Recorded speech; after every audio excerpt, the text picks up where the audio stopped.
ヨハネの福音書12章20節から26節までの御言葉です。ご読いたしましょうか。 명절에 예배하러 올라온 사람들 중에 헬라인 몇이 있는데 그들이 갈릴리 벳세다 사람 빌립에게 가서 청하여 이르되 선생이여 우리가 예수를 배우고자 하이나이다 하니 빌립이 안드레에게 가서 말하고 안드레와 빌립이 예수께 가서 여쭈니 예수께서 대답하여 이르시되 인자가 영광을 얻을 때가 왔도다. 내가 진실로 진실로 너희에게 이르노니 한 알의 밀이 땅에 떨어져 죽지 아니하면 한 알 그대로 있고 죽으면 많은 열매를 맺느니라. 자기의 생명을 사랑하는 자는 잃어버릴 것이요 이 세상에서 자기의 생명을 미워하는 자는 영생하도록 보존하니라. 다 같이 사람이 나를 섬기려면 나를 따르라. 나 있는 곳에 나를 섬기는 자도 거기 있으리니 사람이 나를 섬기면 내 아버지께서 그를 귀히 여기시리라. 아멘. 자, 오늘 예배 시간이 좀 1시간 당겨졌는데도 여러분 다 이렇게 오셔서 출타한 사람들 외에는 다 오신 것 같아서 감사합니다. 자, 오늘 제목이 미랄의 원리 곧 생명의 원리라는 말씀인데 요한복음에서 나오는 대단히 중요한 말씀이고, 제가 왜 원리는 법칙이지요. 법칙이라는 것은 반드시 그렇게 된다. 아침에 태양이 동쪽에서 뜨는 거 원리지요. 서쪽에 저녁에 지는 건 원리지요. 이게 바뀌어요, 안 바뀌어요? 안 바뀌잖아요. 그러면은 오늘 말씀 보겠어요. 한 알의 밀알이 땅에 떨어져서 죽으면 열매가 맺히는 것은 법칙이지요. 안 바뀌지요. 땅에 씨앗을 뿌렸는데 안 죽으면은 아무 열매가 안 맺힌단 말입니다. 그 다음 구절 보세요. 다 같이 시작. 자기의 목숨을 사랑하는 사람은 잃을 것이요 세상에서 자기의 목숨을 미워하는 사람은 영생에 이르도록 그 목숨을 보존할 것이다. 주님께서는 이 자연의 법칙을 한 단계 조금 더 발전시키다 할까요? 그리고 우리 생명의 법칙에 관해서 이야기합니다. 하늘의 미랄이 떨어져서 그대로 있으면은 그대로 있고 열매가 맺히지 못하고 그냥 지나지만은 사람이 태어나서 자기를 희생하거나 자기 목숨을 내어놓지 못하면은 그 자기 목숨도 하늘의 미랄처럼 보존하는 것이 아니라 목숨도 보존하지 못하고 다른 사람들도 구원하지 못하고 아무것도 아니다. 그 말씀입니다. 그러니까 생명의 법칙이 좀 더 우리에게 시사하는 바가 크지요. 주님의 말씀 꼭 기억해야 돼요. 이게 법칙이라는 겁니다. 내가 이 세상에 태어나서 나를 희생하지 않으면은 나는 나중에 어떻게 돼요? 내 목숨 자체도 내가 그렇게 지키고 싶었던 내 목숨 자체 뭡니까? 유지하지 못한다. 하나님이 빼앗아간다. 근데 이것을 헌신해버리면은 놀라운 일이 일어난다. 그렇게 이야기하고 있습니다. 자, 보세요. 주님께서 자기 목숨을 희생하셨기 때문에 수많은 사람들이 영원한 생명을 얻고 하늘나라로 가게 된 것입니다. 자, 그러면 그 다음 말씀 보세요. 제가 읽을게요. 그들은 갈릴리 벳세다 출신 빌립에게로 가서 청하였다. 선생님, 우리가 예수를 뵙고 싶습니다. 빌립은 안드레에게 가서 말하고 안드레와 빌립은 예수께 그 말을 전하였다. 예수께서 그들에게 말씀하셨다. 인자가 영광을 받을 때가 왔다. 이게 그냥 읽으면 이해가 안 되는데 주님은 항상 하나님의 때를 맞춰서 살았거든요. 나의 때가 왔다. 내 때가 이르렀다. 주님의 때에 맞춰서 한다는 거잖아요. 그리고 우리 인간 세상의 어떤 스케줄에 맞춘 게 아니라 하나님의 스케줄에 맞춰서 자기가 반응하면서 살았다는 것이죠.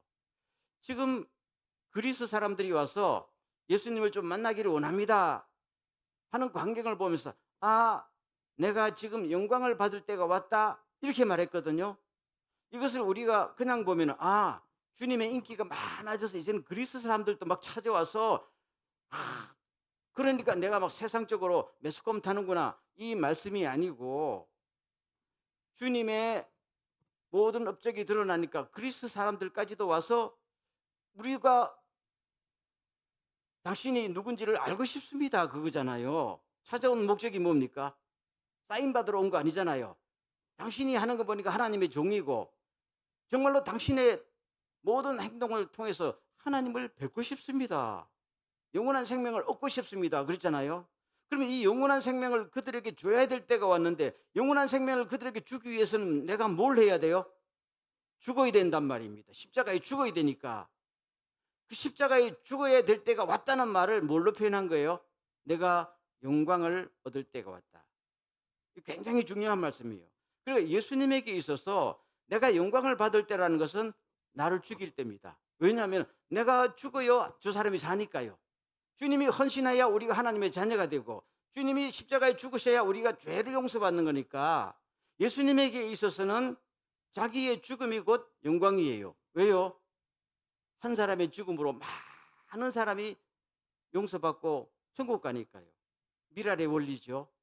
미랄이 떨어져서 수많은 곡식이 안 나타나면 미랄의 의의가 있어요, 없어요? 없잖아요. 인간도 마찬가지다. 그렇게 말씀하십니다. 이게 요한복음에 나오는 굉장히 중요한 이야기입니다. 오늘 많은 사람들이 살면서 영광을 참 좋아하지요. 영광이란 게 뭡니까? 찬란하게 빛나는 거잖아요. 매스컴에도 나오고 사람들의 박수갈채 받고 야 역시 저 사람 때문에 국가가 유지되고 저 사람 때문에 교회가 유지되는 거야 인정을 받으면 그렇잖아요. 가끔 보니까 미국의 트럼프 대통령이 사실인지 아닌지 직접 들어보지 못했습니다마는 노벨 평화상을 원하고 있다 그런 말들이 가끔 들려요. 그래서 내 마음속에 아니 무슨 노벨 평화상까지 미국 대통령 됐으면 됐지. 그럼 어떤 자기가 헌신하고 죽었기 때문에 노벨 평화상이 주어진다면은 그건 참 진짜 영광이죠. 근데 노벨 평화상을 타려고 일을 자꾸 만들면 어떻게 돼요? 성경은 그걸 헛된 영광을 구한다.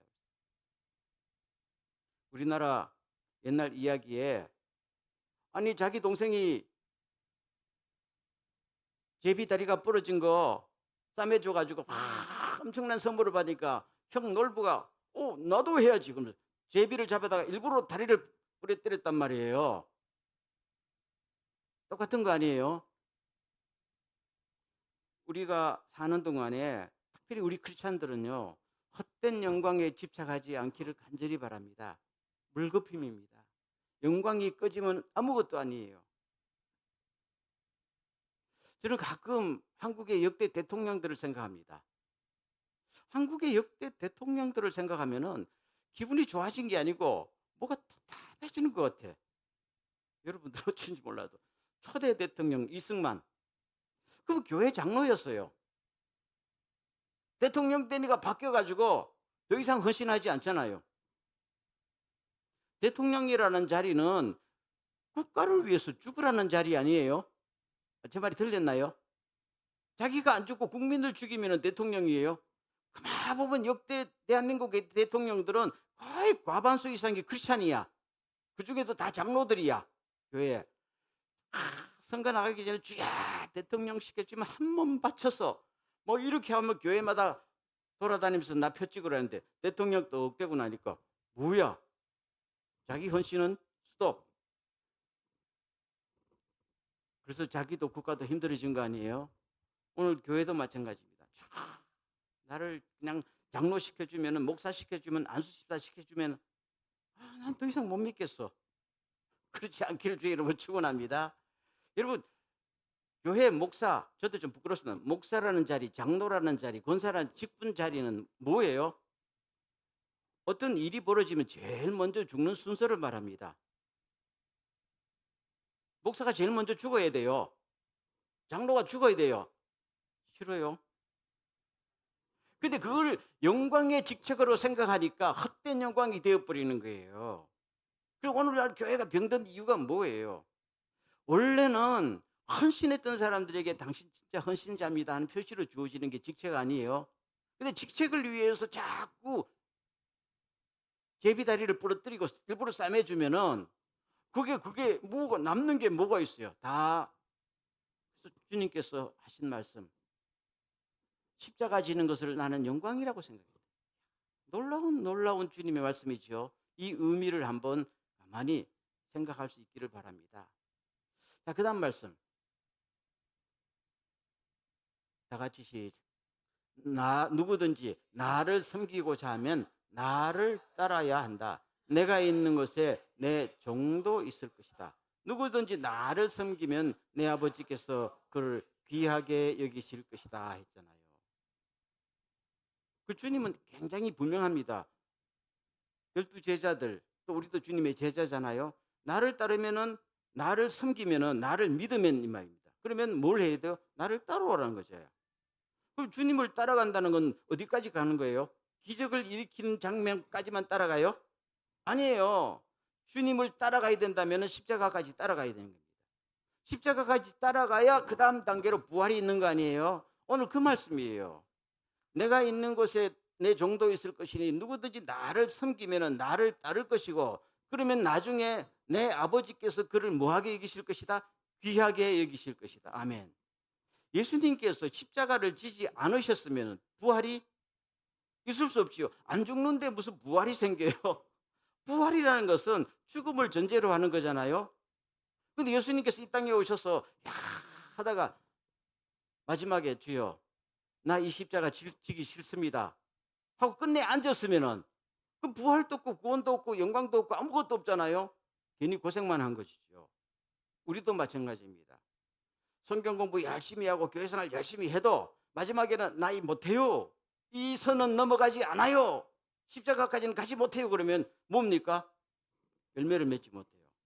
열매는 항상 내가 죽을 때 썩을 때 하는 것이다. 굉장히 중요한 말씀입니다. 여러분, 하나님께서 우리를 귀하게 여기시면 우리가 어떻게 될까요? 그렇죠? 온 우주를 창조하신 하나님께서 야, 누구야, 너는 내 마음에 꼭 들어서 하게 되면은 그야말로 한국 속담으로 팔자도 고치는 거 아니에요? 그렇게 될 수 있기를 바랍니다. 마지막 보세요. 다 같이 시작. 하나님은 세상의 지혜로운 사람과 강한 사람들을 부끄럽게 하시려고 어리석고 약한 사람들을 택하시고 세상이 대단한 인물로 여기는 사람들을 형편없이 낮추려고 천한 사람과 멸시받는 사람과 보잘것없는 사람들을 택하셨습니다. 그럼 오늘 마지막에 우리가 한번 생각해 봐야 될 것은 누가 미랄로 살아야 되는 거예요. 누가 미랄처럼 땅에 떨어져 죽어야 되는가? 누가 그렇게 해야 될까요?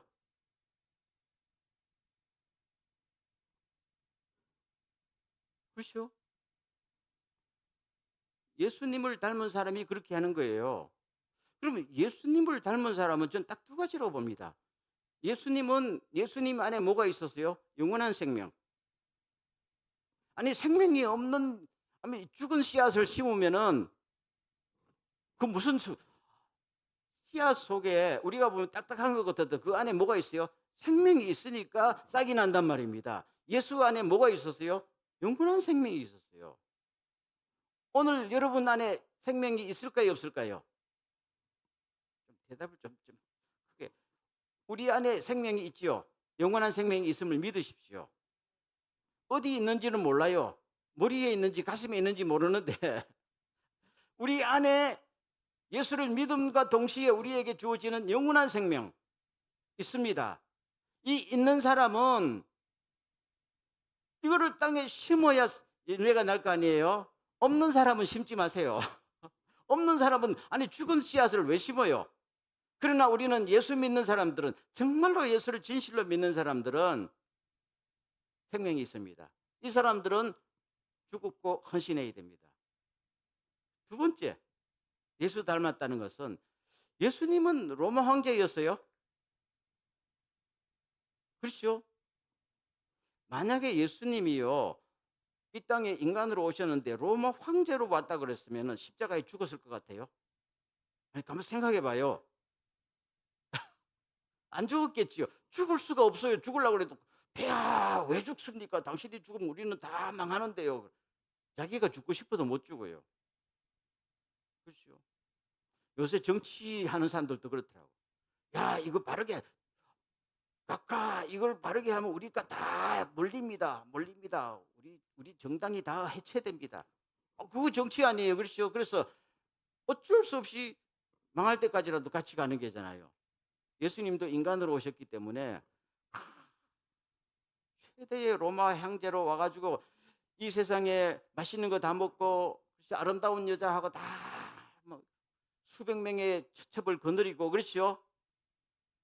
그랬었으면은 십자가에 죽을 수가 있었을까요? 못 죽어요.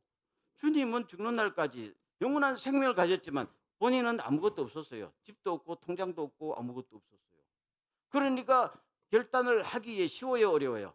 쉽다. 굉장히 중요한 말씀을 하고 있는 겁니다. 오늘 말씀 보세요. 주님께서 하나님께서 우리를 선택하실 때요. 우리를 선택하실 때 우리가 잘나고 힘이 있기 때문에 선택하신 겁니까?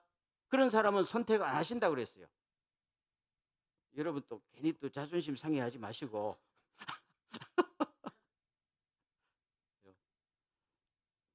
하나님이 우리를 당신의 자녀로 선택하실 때는 항상 어디서 뽑는가 하면은 뭡니까?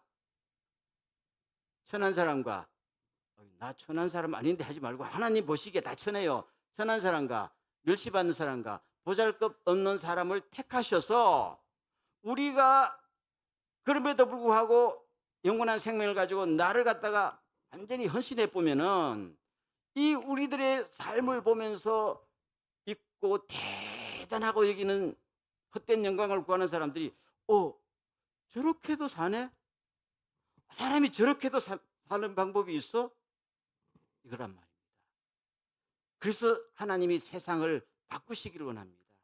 우리 많은 크리스찬들도 마찬가지 사람들이 맨날 이놈의 세상 언젠가 바뀌어야 돼 하면서 만약에 자기가 로또에 딱 당첨되는 순간에는 절대로 바뀌면 안 돼. 이거잖아요. 사람 마음이 그렇거든. 내가 이미 어느 계층으로 성공하게 되면은 절대로 입에서 바꾸라는 말 안 해요. 왜요? 바뀌면 큰일 나니까. 하나님께서 우리를 선택하신 것은 너는 뭔가 결핍이 있고 너는 뭔가 문제의식이 있고 너는 뭔가 바라는 것이 있기 때문에 선택을 하신 거 아닙니까? 아닐까요? 맞을까요? 맞지요? 만약에 내가 몸이 아파요. 몸이 아픈데도 하나님께서 나를 예수 믿게 하셨어요. 그러면은 몸을 낫게 해주세요라고 기도하는 것은 당연한 것이고 그렇게 기도하고 나면 하나님께 영광을 돌리는 것은 당연한 것이죠. 그러나 우리가 잊어버려서는 안 될 것은 몸이 아픈 나를 왜 예수 믿게 하셨느냐 이 의미를 잊어버리면은 야 내가 기도해서 몸이 나았어 이제는 내가 옛날을 다 잊어버리고 그러면 내가 몸이 아플 때 나를 부르신 주님의 뜻이 뭡니까? 이루어지지 않고 내 인생도 더 이상 하늘의 미랄로서 살아갈 수 있는 기회가 없어져 버리는 겁니다. 우리 인생의 가치라는 것은 내가 얼마나 성공하고 얼마나 벌고 얼마나 힘을 누리냐 안 돼서 있는 게 아니라 내가 얼마나 씨앗을 많이 뿌리고 열매를 많이 맺느냐 여기에 인생의 가치가 있는 줄로 믿습니까? 굉장히 중요한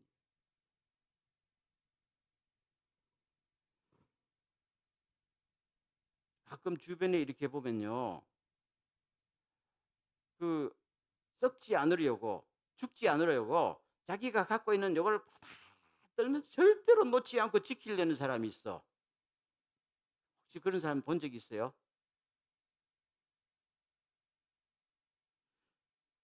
제 주변에도 그런 분들 꽤 있어요.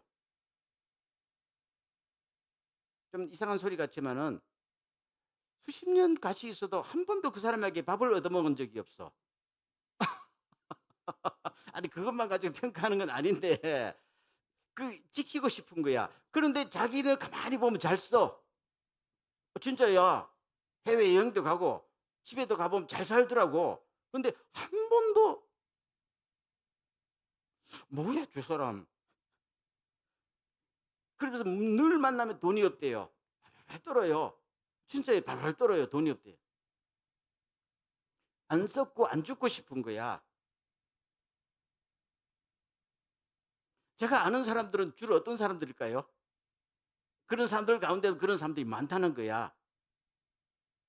그러면은 그러면 당신이 인생을 살아가는 의의가 뭐야 이것이요. 내가 태어나서 잘 먹고 잘 살고 성공하고 지키려고 안간힘을 쓰면은 썩지 않는다는 거잖아요.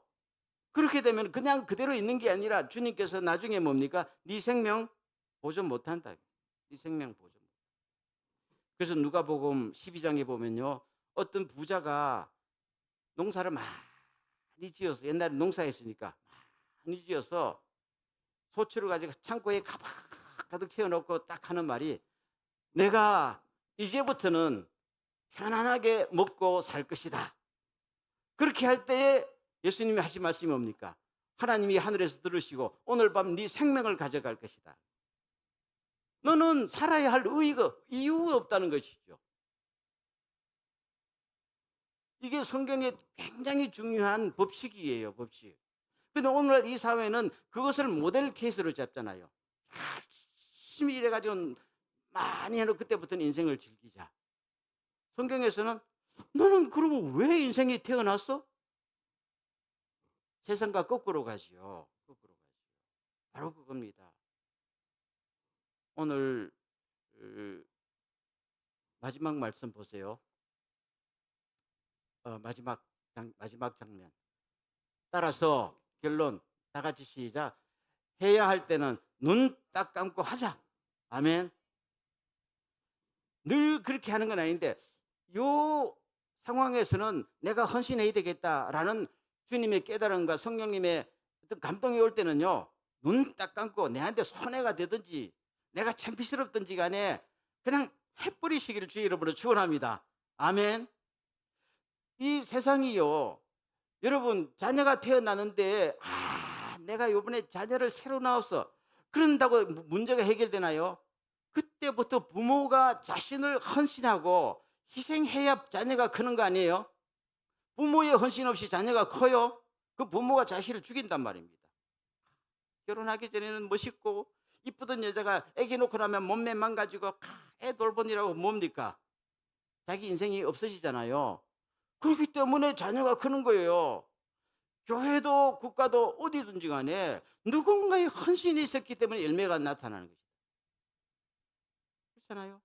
그럴 때에 늘 그런 기회가 오는 건 아니지만 주님의 때가 있습니다.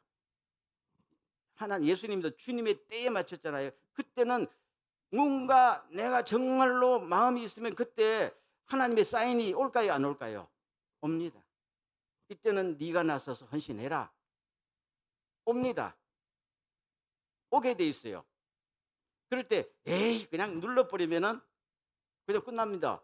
그런데 주님 힘들고 미라를 뿌리고 열매를 맺는다는 것은 힘들잖아요. 자기 헌신이 없으면 그건 불가능하지만 그렇지만은 지금 내가 헌신하겠습니다. 다 그거지요. 그럴 때가 옵니다. 여러분 구약 성경 중에 에스더라는 책이 있죠. 에스더. 에스더가 참 이뻤잖아요. 왕비가 되었어요. 그런데 어느 날 자기 사촌오빠가 자기를 키워준 사촌오빠가 찾아와서 그랬습니다. 지금 유대 나라 사람들이 다 역적으로 몰려서 죽게 됐는데 네가 좀 이때 나서라. 네가 왕비잖아. 왕한테 가서 좀 이야기를 해봐라. 주저주저 하니까 딱 사촌오빠가 말하잖아요. 네가 이때에 입 다물고 네 혼자만 살기를 원한다면은 뭐 그렇게 해라. 그러나 하나님은 우리를 다른 길로 살려주실 텐데 너와 네 집은 망할 것이다 그랬다. 그 똑같은 원리죠. 그래서 그 에스더가 고민하고 3일 동안 금식하고 왕 앞에 딱 나가니까 하나님께서 모든 걸 바뀌어서 야 그날따라 자기 와이프가 너무너무 이뻐 보이거든요. 그래서 네 청은 다 들어줬다 해가지고 모든 문제를 해결한 거 아니에요? 그걸 불임절이라고 그래서 유대인들이 아직까지도 지킵니다. 수천 년 전에 일어난 사건. 한 사람이 평상시에는 왕으로서 부러움 없이 살았는데 때가 왔을 때, 나를 집어넣어야 될 때가 왔을 때는 뭡니까? 할 때는 하자 했을 때 놀라운 역사가 일어난 거죠.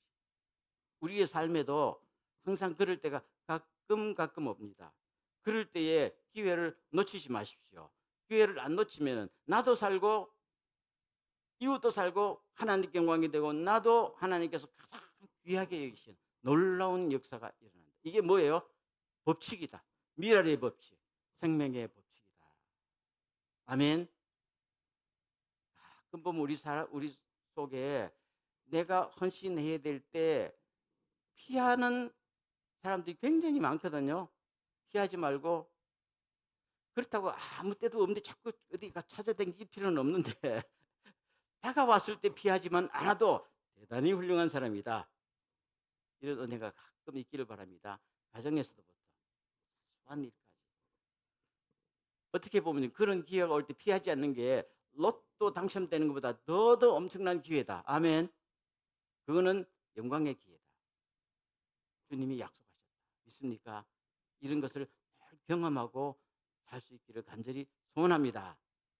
이 사람 기도하고, 주여 우리에게 이 법칙을 알게 하시고 내가 헌신하고 희생해야 될 때는 과감하게 할 수 있도록 나의 마음을 온전히 주장하셔서 나를 통해서 많은 사람이 주님 앞에 돌아오고 나를 통해서 많은 사람들이 변화되게 하여 주시옵소서. 다 같이 한번 동선을 기도합니다.